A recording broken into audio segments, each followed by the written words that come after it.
is the top part of the 16 by 24 glacier cabin, single level. The beams that they're cutting over there go in here. And this is the peak.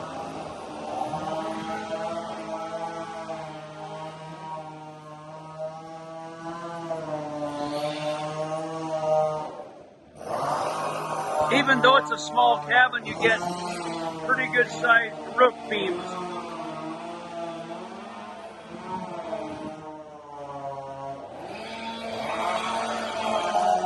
This is a 26 by 34 Swiss chalet right here.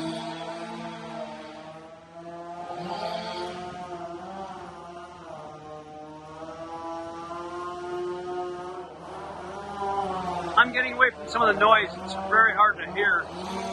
If you didn't understand what I said, this in the foreground is a brand new one we started today, a 26 by 34 Swiss chalet, and then the 16 by 24 glacier cabin on the back.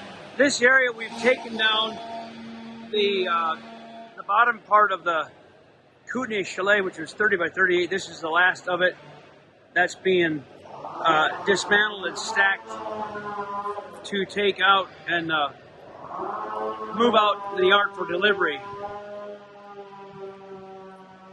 Again, the logs you see here are the last of the bottom floor of the Kootenai chalet, and then we have to build the top floor yet.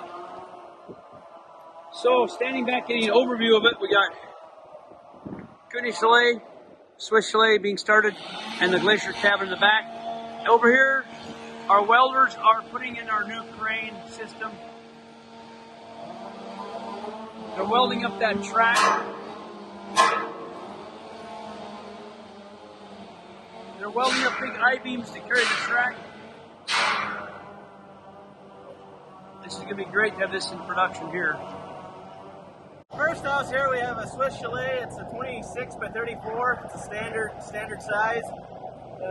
It's a 2-level. We're going to go up higher here. It has a 3/4 loft in it. It's going to be a really nice stairway. The other one behind it is a Kootenai chalet. It's a little bit bigger, but also a 2-story half loft, I believe. Yeah, nice projects coming along here. So the one in the back is the top floor of the Kootenai chalet. Yes. Yep. Okay, thank you, Jesse. I'll have a walk through and take a closer look. So there's a video of the bottom floor of the Kootenai chalet, but this is the top floor we'll look at, and this is the main floor of the Swiss chalet.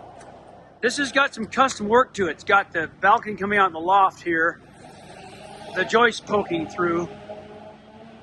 This would be like the back of the house, and this would be the loft. So these log joists carry the loft floor.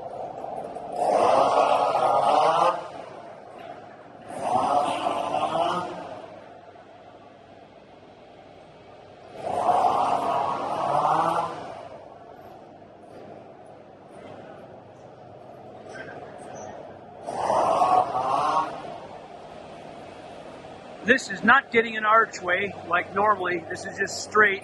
A lot of times that is curved as a log arch.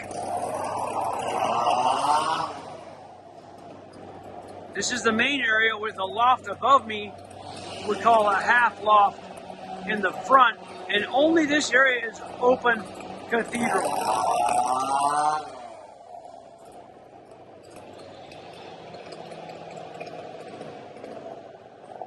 We began using a timber landing, 3 inches thick. That's what you get for your landing. Very solid.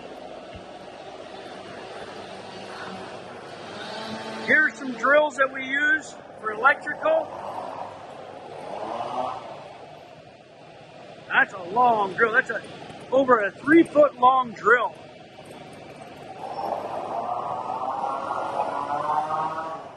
That's a one-piece log from there to there. Very nice.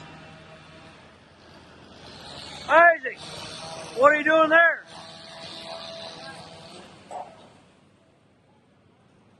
That's okay. I can't hear you. You cutting a little gable there?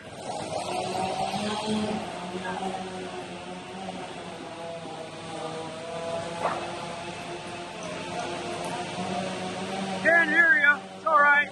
I'll explain it to you.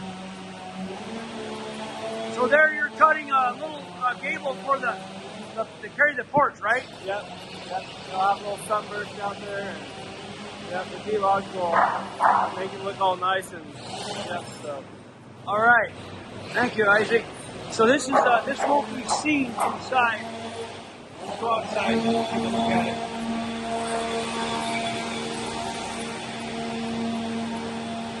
This is the entry porch to the sunburst.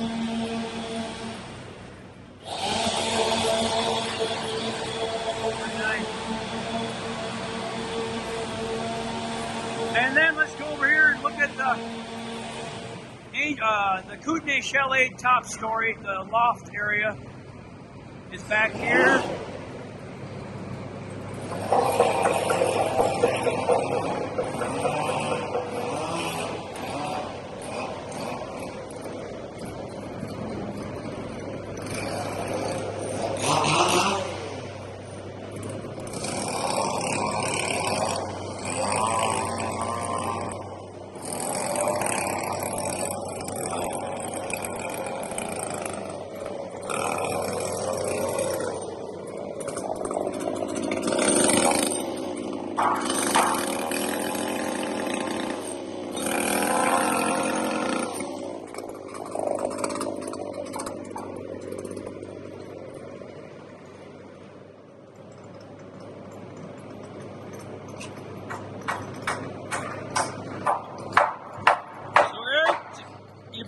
You're finishing up the gable dormer, right? What are you doing right now? Putting up the dormer here. We're going to run it up another couple rows, cross on 14, and build our gable up from there. So these are log gables that we do a lot of these where they're full log gable instead of a frame. Yeah, we'll have a couple valleys. 2 valleys going in. So valleys go in from there up, like a V. Yeah, it's quite impressive, their log work here. Get inside.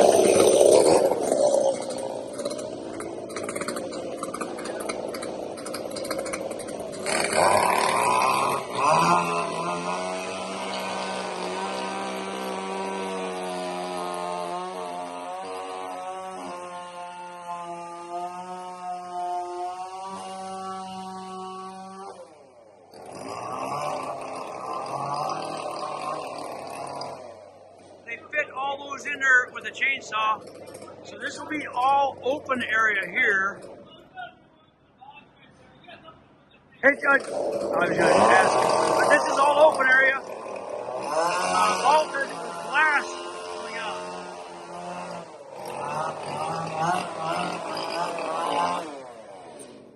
I was going to ask you, is this open area all completely open, vaulted, or is there part of a loft here? Loft. About right. Oh, that's right. This is Yellowstone, right? Or it's a little bit. Pretty much Yellowstone. It's pretty. We're calling it a Kootenai Chalet, but it's more like a Yellowstone. But there are some changes to it, so we might call it a different model name in the end. But right now, there's going to be a loft in this area here, where I'm standing from my son over, is open to below. So it's all vaulted, but partial loft there and open here. See if I can get inside here through this scaffolding.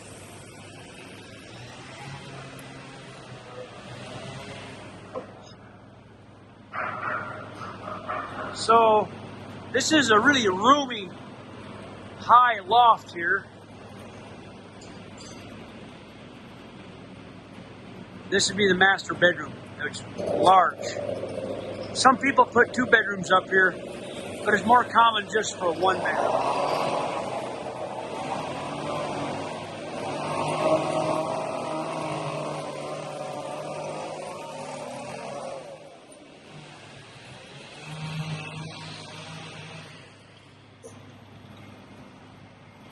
Let's take a peek and see what's happening over this part of of the operation.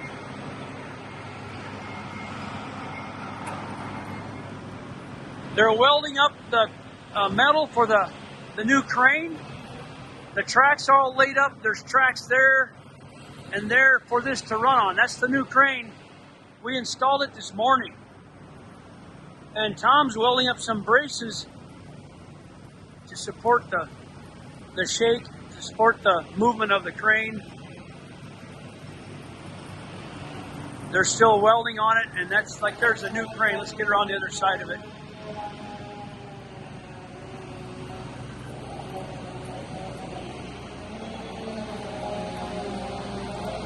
That yellow beam is a crane that travels from this end all the way down on those tracks, like a train track.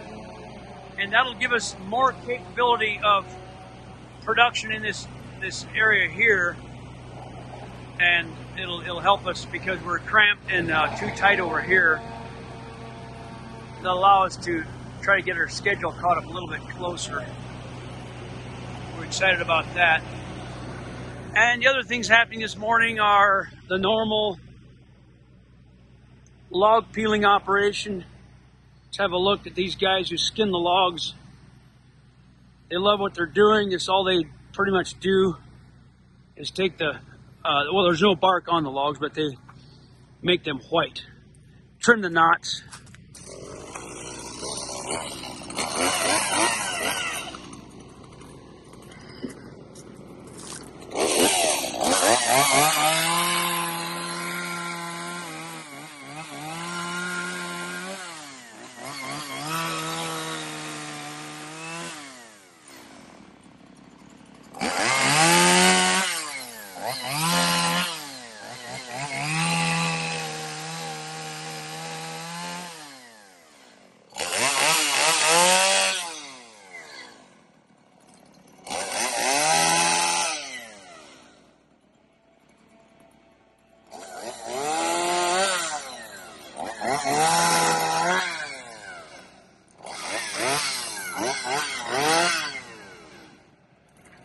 Hey, what do you say, Jason? I think we should talk to those Still boys over there in Germany. I think actually this one here is made in the USA. But those Germans over there, can they make those saws any quieter? Be nice if they could. They run nice, they got power, they're getting better and better, but they are not getting any quieter. No. So if you can figure out a way to get those things nice and quiet, we'd be happy. We'd be the first to appreciate it. But here is the log that's been completely dried out, cured, seasoned, with no bark on it because we take the bark off out in the yard. But so it's been, seasoned and sawn on the two sides. And all that's left to get this log into a house is to get it nice and clean and white like that. So that hand peeling is to give it the texture and a white look to it. Here's a log completely finished, of course, ready for putting over in those areas to build those houses. The measurement from here to here is very accurate. They range, the normal sizes on a house are 10 inch from here to here, 9, 8, and 7. Little cabins are 6 and 7. And then you can opt for your bigger houses, usually above 2,000 square feet or any size you want, but usually bigger houses, lodges. You can opt for a larger size, 11, 12, up to 14, 15, 16 inches, much, much larger, much thicker, and that's expensive. But some lodges and bigger homes, we do that. It's an option. But they're pretty large the way they are. Like this is about... It's a 10, but it looks like it's about 14, 15 inches wide. So they're very meaty, very thick. What do you say, RJ? You enjoying that? Yes, sir. What do you like about your job, or what can you tell us about what you're doing? Well, we're peeling logs for cabins. It's a great job, great people. Nobody really bothers us while we're out here peeling, so it's very enjoyable. Boy, that would be nice. Nobody bothers you. I'd like to have that job where no one bothers me. Yes, sir. You guys are doing an awesome job, looking great. Thank you. So these are all going to be peeled. Obviously, they're gray because of the seasoning and been sitting in the sun. And we got a very successful system of curing our logs. We don't have a kiln. That would be completely not feasible financially to try to dry these with a kiln. But because Montana's semi-arid, and we're not a desert, but we are not humid like the Midwestern United States. So the air for most of the year is quite dry. And we cut, pile, let logs lay out. We have different methods of curing our materials so they are stable in the log wall. You don't want to use a green wood. You want it fairly well seasoned. They don't have to be completely crisp or, you know, down to a certain percent of moisture, but we do like to have them some months out in the curing process. Actually, we prefer green logs coming in. Dead is okay, but we prefer green, and that we can control some of the drying process a little bit better. This one here was from a fire. That was killed. That was a dead tree there. This was a dead tree, and that was a dead tree. That was a green tree originally. This is a dead one. So we have dead and green, but they all cure out and get seasoned. Well, I hope you enjoy a little bit of what's been happening at Meadowlark today. We'll talk to you guys later. Thanks for watching.